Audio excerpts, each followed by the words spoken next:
ஹர சங்கர மகாதேவ திருச்சிற்றம்பலம். கும்பம் ராசிக்கான ஆகஸ்ட் மாதம் 2024க்கான பலன்களை இப்போ பார்ப்போம். திரும்ப சொல்கிறேன், கும்பம் ராசிக்கான ஆகஸ்ட் மாதம் 2024க்கான பலன்கள், மாத பலன். சரியா? இந்த கும்ப ராசிக்காரர்களில் இந்த மாதம் உங்களுக்கு உடல் நலத்தில் கவனம் தேவை. குறிப்பாக பார்த்தீங்கன்னா 8, 9, 10, 11 தேதிகள், அதாவது 2வது வாரம் கொஞ்சம் கேர்ஃபுல்லாக இருங்க. கும்பராசிக்காரர்கள், திரும்ப சொல்கிறேன், உடல் நலத்தில் கவனம் தேவை. சரி, விஷயத்துக்கு வருவோம். கும்பராசிக்காரர்களுக்கு மாதத்தின் முதல் பாதி மிகவும் சாதகமாக இருக்கும். ஆனால் 2ஆம் பாதியில் பல பிரச்சனைகள் ஏற்படலாம். மாறி வரும் சூழ்நிலைகள் உங்களை ஒரு விதத்தில் ஏமாற்றமடைய செய்யும் என்பதால் அதில் கவனமாக இருங்க. மாதத்தின் 2ஆம் பாதியில் ஜாதகக்காரர்கள் தங்கள் உடல்நல கவலைகளில் கவனமாக இருங்க. உங்களின் வேலையில் நல்ல பலன்களை பெற்று கடின உழைப்பால் வெற்றிகரமான வாழ்க்கையை உருவாக்குங்க. மாதத்தின் கடைசி வாரத்தில் உத்தியோகத்தில் மாற்றம் வரும். மாதத்தின் முதல் பாதியில் வியாபாரிகளுக்கு சாதகமான சூழ்நிலைகள் அமையும். வியாபாரத்தில் நல்ல லாபமும் கிடைக்கும். மாணவர்களுக்கு இந்த மாதம் உங்களுக்கு பல வெற்றியை தரும். மாதத்தின் தொடக்கத்தில் மாணவர்கள் சரியான இடத்துல படிப்பை படிங்க. சரிங்களா? அதுலேருந்து தகுந்த முடிவுகளை சூழ்நிலைகள் உங்களுக்கு மாற்றி அமைத்து வெற்றி வாய்ப்பை தேடித்தரும். குடும்ப வாழ்க்கைன்னு பார்த்திங்கன்னா மகிழ்ச்சியும் அமைதியும் மாறி மாறி வரும். சரிங்களா? சொத்து வாங்கும் வாய்ப்பு உங்களுக்கு, அதை பற்றியான பேசும் சூழ்நிலை, குடும்பத்துக்கு மத்தியில் பேசும் சூழ்நிலை அமையும். சொத்து வாங்கலாம், இல்லை வீடு கட்ட நினைக்கலாம், அல்லது பார்த்திங்கன்னா நிலம் ஏதாவது வாங்கலாம், வாகனம் எதுவும் வாங்கலாம். ஸோ அதுக்கான ஒரு பேச்சுவார்த்தையாவது நடக்கும். ஆரோக்கியமான பேச்சு நடந்து வார்த்தை நடந்து அடுத்த ஒரு சில நாட்களில் நீங்கள் என்ன பேசுகிறீங்களோ அது நன்மையாக அமையும். சரிங்களா? அதனுடைய பிரகாசம் உங்களுக்கு இயல்பாகவே வந்துடுச்சு. சரிங்களா? அதை பற்றி கவலைப்படாதீங்க. வாழ்க்கையில் பார்த்திங்கன்னா நல்ல உறவு மட்டுமே, ரிலேஷன்ஷிப் மட்டுமே உங்களுக்கு அன்பையும் புரிதல்களையும் உங்களுக்கு கொண்டு வரும். சரிங்களா? அதை நீங்கள் அவாய்ட் பண்ணிங்கன்னா நிறைய விஷயம் உங்களை விட்டு வெளில போயிடும்.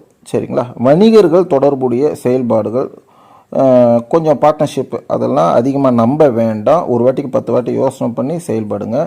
அதே மாதிரி வெளிநாடு செல்ல வாய்ப்புகள் உங்களுக்கு இருக்குது. எதுக்காகவோ ஏதோ ஒரு விஷயத்துக்கோ, மாநிலம் விட்டு மாநிலமோ நாடு விட்டு நாடோ போயிட்டு வரதுக்கான சூழ்நிலை அமையும். போயிட்டு வாங்க.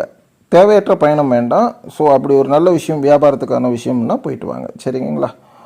உங்களுடைய நடவடிக்கைகள் அத்தனையுமே இந்த உலகம் பார்த்துக்கிட்டு இருக்கு. ஸோ அதனால் அதிகம் ட்ராவல் பண்ணுறேன்னு சொல்லி உடல் நலத்தை கெடுத்துக்காதீங்க. சரிங்களா? ஸோ உங்களுக்கான பரிகாரம் பார்த்திங்கன்னா ஸ்ரீ ராதாராணி தேவியை வணங்குங்க. சரிங்களா? ஜாதகக்காரர்கள் அத்தனை பேருமே கும்பராசிக்காரர்கள். சரிங்களா? கொஞ்சம் கேர்ஃபுல்லாக இருங்க. கிருஷ்ண பகவானை வணங்குங்க. திரும்பவும் நான் சொல்கிறேன், 8, 9, 10, 11 தேதிகள், அதாவது குறிப்பிட்டு பார்த்திங்கன்னா 2வது வாரம், ஆகஸ்ட் மாதம் 2வது வாரம் கொஞ்சம் கேர்ஃபுல்லாக இருங்க. சரிங்களா? அப்புறமா ஐயோ நான் உடல் நலத்தில் சொல்லியும் கேர்ஃபுல்லாக இல்லாமல் விட்டுட்டேனே அப்படின்னு புலம்பாதீங்க. இது ஒரு பயமுத்துறதுக்கான பதிவு கிடையாது, முன்னெச்சரிக்கைக்கான பதிவு. சரிங்களா? இது முதவே தெரிஞ்சிருந்தால் கொஞ்சம் கேர்ஃபுல்லாக இருந்திருப்போமே அப்படின்னு புலம்புறதை விட, சரி முன்னாடியே சொல்லிட்டாங்க, நம்ம தான் கேர்ஃபுல்லாக இல்லைங்கிற ஒரு எண்ணம் உங்களுக்குள்ளே வரணும்.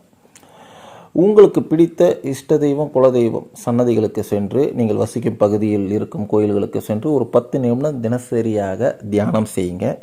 நல்லது நடக்கும். அதே சமயத்தில் பார்த்திங்கன்னா உங்களால் இயன்ற அளவு நன்கொடை அந்த ஆன்மீக விஷயத்துக்கு தாராளமாக மனம் கொடுங்க.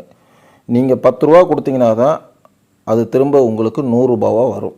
100 ரூபா கொடுத்தீங்கன்னா தான் 1000 ரூபா வரும்.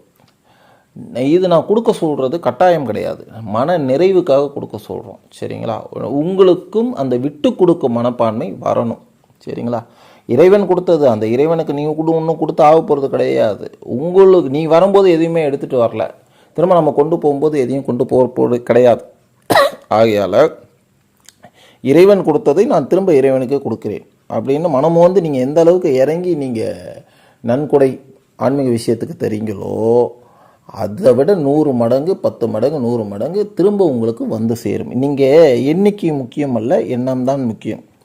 ஓகேங்களா? 10 ரூபாயாக இருந்தாலும் 1000 ரூபாயாக இருந்தாலும் அது ஒரு எண்ணிக்கை அடங்கா பல கோடி நல்ல எண்ணத்தோடு அதை கொடுக்கும்போது 1000 ரூபாய் பணம் உங்களுக்கு 10,000 திரும்ப வரும்.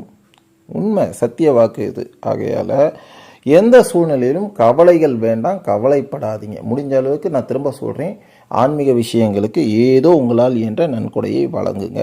அதே மாதிரி உங்கள் வீட்டில் நீங்கள் வசிக்கும் பகுதியில் இந்த பறவை ஜீவராசிகர்களுக்கு ஏதாவது ஒரு கப்பில் தண்ணீர் வையுங்க, உணவு வழங்குங்க. அந்த எறும்புங்களுக்கு உணவு வழங்குங்க. சரிங்களா? நிறைய கருமா உங்களை சுற்றி இருக்குது, அதெல்லாம் விலகி போகும். அதே நேரத்தில் எதை பற்றியுமே திரும்ப சொல்கிறேன், கவலை வேண்டாம். உடல் நலத்தில் மட்டும் கொஞ்சம் கவனமாக இருங்க. எதை பற்றியுமே கவலைப்படாதீங்க. கடவுள் உங்களுக்கு துணை இருக்கிறார், நல்லதே நடக்கும். அதனால் வெற்றியை தேடி ஒரு பிளான் பண்ணுங்க. அதை பிளான்லேயே 24 ஹவர்ஸும் இருக்காதீங்க, ஹெல்த்து கெட்டு போயிடும். சரிங்களா? அதேமாதிரி சுற்றி உள்ளவங்களெல்லாம் அதிகமாக நம்பாதீங்க. அந்த நம்பிக்கையே ஒரு நம்பக மின்மைக்கு கொண்டு போய் நிற்க வச்சோம். ஐயோ ரொம்ப நம்பினே நம்மளை முதுகில் குத்திட்டானே அப்படின்னு புலம்புற அளவுக்கு வந்து சேர்ந்துடும். ஸோ அதனால் அதிகமாக யாரையும் நம்பாதீங்க. இந்த கடவுள் உங்களுக்கு நிச்சயமான ஒரு நல்வழி காட்டுவார்.